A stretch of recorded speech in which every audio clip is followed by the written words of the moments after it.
আমাদের প্রিয় চরমনার এক ভাই জামাত ইসলামকে রাজাকার ট্যাগ দিয়ে ওনার ইসলাম প্রমাণ করতে চাইলেন। আচ্ছা, রাজাকার বললে রসুলকে গালি দেওয়া হবে কেন? আচ্ছা, এটা আমি জানি না কেউ বলেছে কিনা রসুলকে গালি দেওয়া হয়। এটা যদি বলে থাকে তাহলে এটা সঠিক কথা বলে নাই। তবে এই ভাই যেটা বুঝাইতে চাইছেন এটাও যে কত বড় অন্ধত্ব এটা ভাই হয়তো জানেন না। আমি একটু বলি, দেখেন, মূলত এই রাজাকার ব্যাপারটা তো ব্যবহারই হয়েছে টোটালি দাড়ি টুপির বিরুদ্ধে, অর্থাৎ মৌলিকভাবে ইসলামের বিরুদ্ধে। জামাত ইসলাম তো শুধু এখানে একটা প্রধান আসামি, ব্যবহারটা তো আমার বিরুদ্ধে হয়েছে, আপনার বিরুদ্ধেও হয়েছে। এখন তিনি সেটাকে ইস্টাবলিশ করতেছেন। দেখেন রাজনৈতিক কি পরিমাণ প্রজ্ঞাহীনতা। এটাকে ফিলোসফির ভাষায় বলে যে সেলফ ফুলফিলিং প্রফেসি, মানে হলো যেই ধারণাটা ভবিষ্যতে তাকেই ধ্বংস করবে ওই ধারণা সে না বুঝে আগ থেকে আবার ইস্টাবলিশ করতেছে। আমরা একটা ইসলামিক দল কি পরিমাণ ইসলামী জ্ঞানে দেউলিয়া হলে এরকম কাজ আমাদের দ্বারাও সম্ভব। দেখেন যে বিষয়টা রাজাকার না মুক্তিযুদ্ধের পক্ষে বিপক্ষের যে ব্যাপারটা এটা সেকুলাররা করে, এটাকে আমরা ইসলামিকরা করতে পারি? আচ্ছা, করতে পারি কেন? এটা কোরআন থেকে দেখি। সূরা কসসের 4 নম্বর আয়াতে আল্লাহ আজকের যে ব্রিটিশদের এবং ইউরোপিয়ানদের যে মূলনীতি অর্থাৎ ডিভাইড অ্যান্ড রুল, এই মূলনীতির প্রধান আবিষ্কারক সম্ভবত ছিল ফেরাউন। আল্লাহ নিজে বলতেছে ইন্না ফিরাউনা আলা ফিল আরদি ওয়া জাআলা আহলাহা শিয়া। ফেরাউনের 1 নম্বর মূলনীতি ছিল সে তার দেশের লোকদেরকে দলে দলে বিভক্ত করে দুর্বল করে দিত। যেই একটা গোষ্ঠীকে যদি আপনি কয়েক ভাগে বিভক্ত করেন স্বাভাবিক সেটা দুর্বল হয়ে যাবে। এই টুলসটা সর্বপ্রথম কোরআন বলতেছে এটা ফেরাউন ব্যবহার করছে।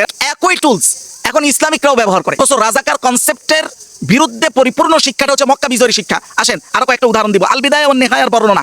রাসূলুল্লাহ যখন মক্কা বিজয় করলেন, নির্দিষ্ট যারা ঘাতক ছিল, সরাসরি খুন খারাপের সাথে যারা যুক্ত ছিল তাদেরকে শাস্তি দেওয়া হয়েছে।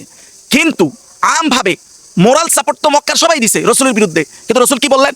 মক্কার মানুষকে রসুল জিজ্ঞাসা করলেন, মা তাজুন্নুনা আন্নী ফাইলুন বিকুম, তোমরা কি ধারণা করো আমি এখন তোমাদের সাথে কি করব? তো তারা বললো যে আখুন কারীমুন ওয়া ইবনু আখিন কারীম, যে দেখেন আপনি তো বড় মহান ভাই এবং এক মহান ভাইয়ের সন্তান।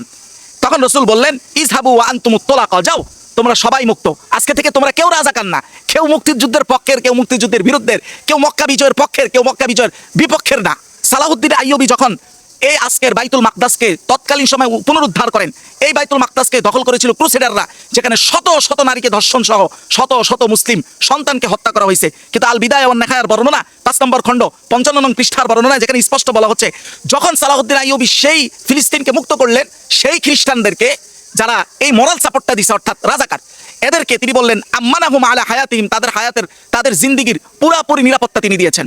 সরাসরি যদি কেউ খুনের সাথে জড়িত না হয়, সাপোর্ট দিয়েছে, তাদেরকে সম্পূর্ণ নিরাপত্তা দিয়েছেন। ওয়াকানু আকসারা মিন মিয়াতি আলফ, ওয়াকানু আকসারা মিন মিয়াতি আলফ, তাদের সংখ্যা ছিল প্রায় 1 লক্ষ। তাদেরকে তিনি নিরাপদে চাইলে এখানে থাকতে পারো, চাইলে এই দেশ থেকে অন্য দেশে শিফট হতে পারো, এর সম্পূর্ণ দায়িত্ব আমরা নিব। এইটা ছিল ইসলামের শিক্ষা। আজকে একটা ইসলামিক দল হয়ে উনি সেই রাজাকারের কনসেপ্ট দিয়ে আরেকটা ইসলামিক দলের বিরুদ্ধে লড়াই করে। কি পরিমাণ আমরা ইসলামিক দল হিসেবে ইসলামিক জ্ঞানে দেউলিয়া। এখানে আল্লাহ সূরা হুজুরাতের 9 নম্বর আয়াতে বলেছেন এটা মুমিনরা যদি কোনো যুদ্ধ লেগে যায় মুমিনের মাধ্যমে, তাহলে কি করবা?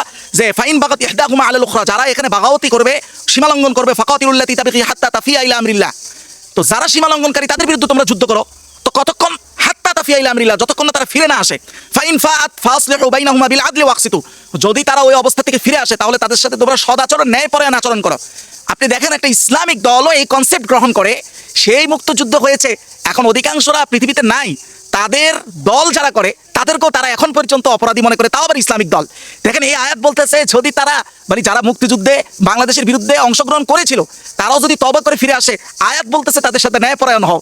তারা তো নাই, তাদের পরবর্তীদের সাথেও তারা ইসলামিক দল হয়ে জাহালাতপূর্ণ খেলা খেলতে চায়। আমি একটা জিনিস দেখলাম এই ভোটের আগে, যে ওনারা দেখছি আমাদের শায়েখ নিজেও বলছেন যে আওয়ামী লীগের নেতারা পালিয়ে আছে, কিন্তু তাদের ভোটাররা তো পালায় না, ভোট দেবে কাকে?